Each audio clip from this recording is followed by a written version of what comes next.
हम क्या करेंगे बच्चों, पाठ 3 दोहराया हमने पेड़ की पुकार, अब हम पाठ 6 लालच का फल दोहराएंगे। ध्यान रखने योग्य बातें। बच्चों इसमें आपने क्या देखा था, इस जब आपने ये पाठ पढ़ा होगा तो आपने क्या देखा था, इस पाठ में कौन था, लालची स्त्री थी, उसके 2 बच्चे थे और सुनहरे पंख वाला हंस भी था। तो बच्चों इस पाठ में क्या था, जो लालची स्त्री थी वह अपने बच्चों के साथ कहाँ रहती थी, झोपड़ी में रहती थी और उसके पास खाने के लिए कुछ भी नहीं था, वह निर्धन थी, उसके बच्चे जो थे वो भूखे रहते थे।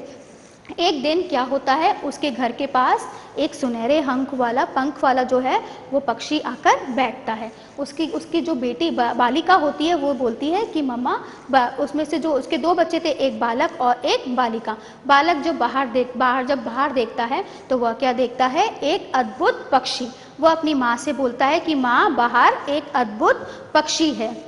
उसके बाद लालची स्त्री की बालिका, जो उसकी बेटी होती है बालिका, वह क्या करती है, उस पक्षी को, वह उस हंस को पानी पिलाती है। हंस बहुत खुश हो जाता है और वो उसको क्या करता है, एक सुनहरा पंख दे देता है। उसके बाद वह हंस जो है वो रोज वहाँ आने लगता है और उस स्त्री को एक पंख रोज देने लगता है। उसके बाद क्या होता है, लालची स्त्री के मन में क्या आ जाता है, लालच आ जाता है। वह क्या सोचती है कि अगर इस हंस ने आना बंद कर दिया तो मैं क्या हो जाऊंगी, मैं तो वापस से गरीब हो जाऊंगी। तो वो क्या करती है, उस हंस को पकड़ लेती है और उसके पंख जो है एक एक करके उखाड़ने लगती है। उसके बाद जो होता है ना, ये रहा सुनहरे पंख वाला हंस वो क्या कहता है, रुको, रुको, सारे मत उखाड़ो, सारे क्या करो, मत उखाड़ो, मुझे एक साथ सारे मेरे पंख जो है वो मत उखाड़ो। लेकिन लालची स्त्री क्या होती है,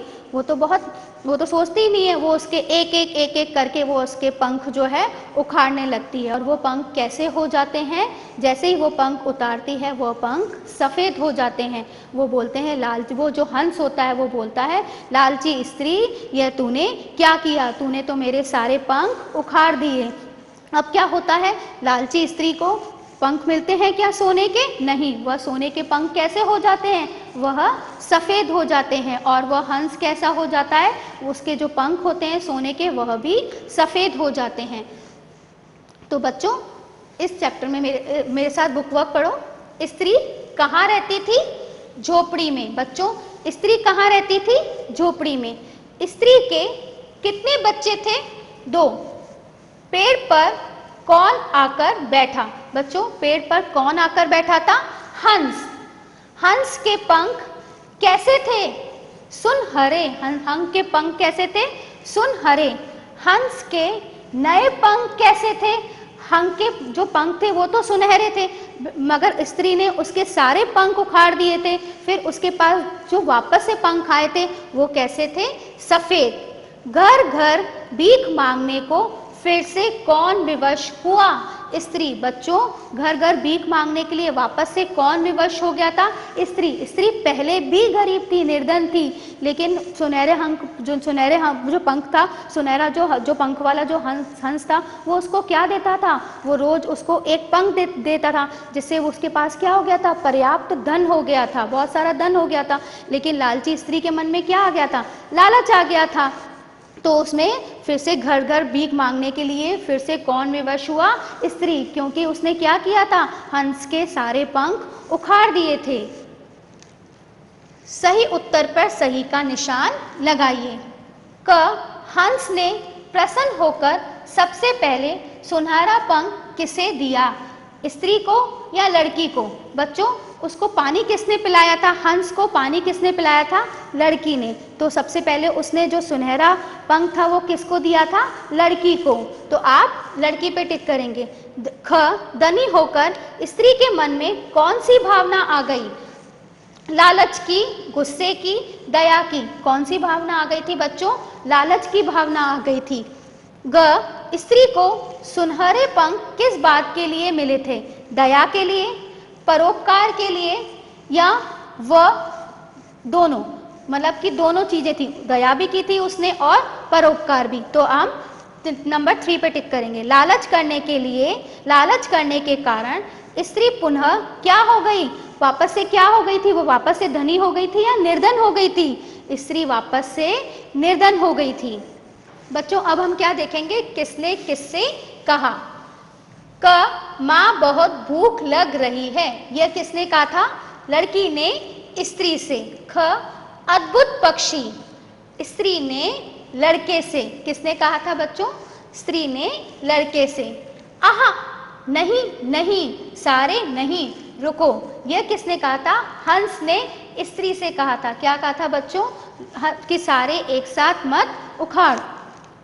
ग तुझे मेरी इच्छा के बिना मेरे पंख नहीं उखाड़ने चाहिए थे, किसने कहा था, हंस ने स्त्री से कहा था कि तुझे मेरी इच्छा के बिना मेरे सारे पंख नहीं उखाड़ने चाहिए थे। अब प्रश्न नंबर 3 देखिए, हाँ या नहीं में उत्तर दीजिए। क निर्धन स्त्री झोपड़ी में अपने 2 बच्चों के साथ रहती थी, हाँ। ख हंस के पंख सुनहरे नहीं थे, नहीं। ग हंस प्रतिदिन स्त्री को एक सुनहरा पंख देता था, हाँ। ख हमें लालच करना चाहिए, क्या बच्चों हमें लालच करना चाहिए, नहीं, हमें लालच नहीं करना चाहिए। आओ बच्चों पाठ 6 लालच का फल हम कॉपी वर्क देखते हैं। नंबर 1 पे क्या दिया हुआ है, निर्धन, क्या दिया हुआ है बच्चों, निर्धन। नंबर 2 पे प्रसन्न, 3 शीघ्र, चौथे नंबर पे सुनहरे, 5वें पे इच्छा। तो बच्चों हम देखेंगे निर्धन हम कैसे लिखते हैं। न पे छोटी ई की मात्रा, द पे रेफ की मात्रा और न, तो बच्चों यह क्या बन गया, निर्धन। उसके बाद देखिए बच्चों प्रसन्न, प पे पदेन की मात्रा, स आधा न और न, तो बच्चों यह क्या बना, प्रसन्न। नंबर 1 निर्धन, नंबर 2 प्रसन्न, नंबर 3 शीघ्र, नंबर 4 पे क्या दिया हुआ है बच्चों, सुनहरे, नंबर 5 इच्छा। अब मेरे साथ आप शब्दार्थ दोहराएंगे। नंबर 1 अद्भुत, अद्भुत का क्या अर्थ होता है बच्चों, अनोखा, अद्भुत का क्या अर्थ होता है, अनोखा। नंबर 2 पर्याप्त, पर्याप्त काफी, वापस से बोलेंगे पर्याप्त काफी। क पे आ की मात्रा, फ पे बड़ी ई की मात्रा और फ के नीचे बच्चों क्या लगा हुआ है, बिंदी।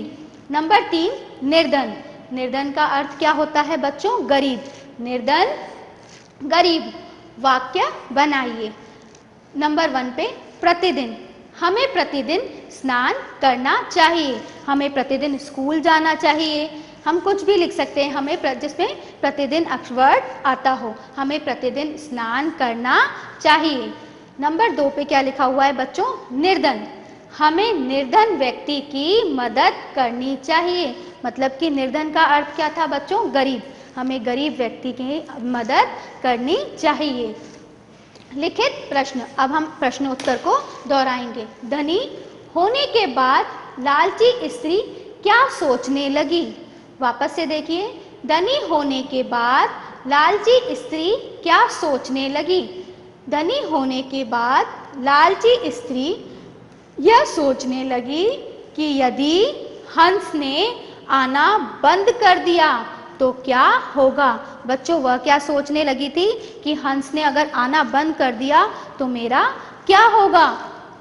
वापस से देखेंगे, धनी होने के बाद लालची स्त्री यह सोचने लगी कि यदि हंस ने आना बंद कर दिया तो क्या होगा। प्रश्न 2, इस कहानी से आपने क्या सीखा, इस कहानी से आपने क्या सीखा। बच्चों इस कहानी से हमने सीखा कि हमें कभी लालच नहीं करना चाहिए। इस कहानी से हमने सीखा कि हमें कभी लालच नहीं करना चाहिए।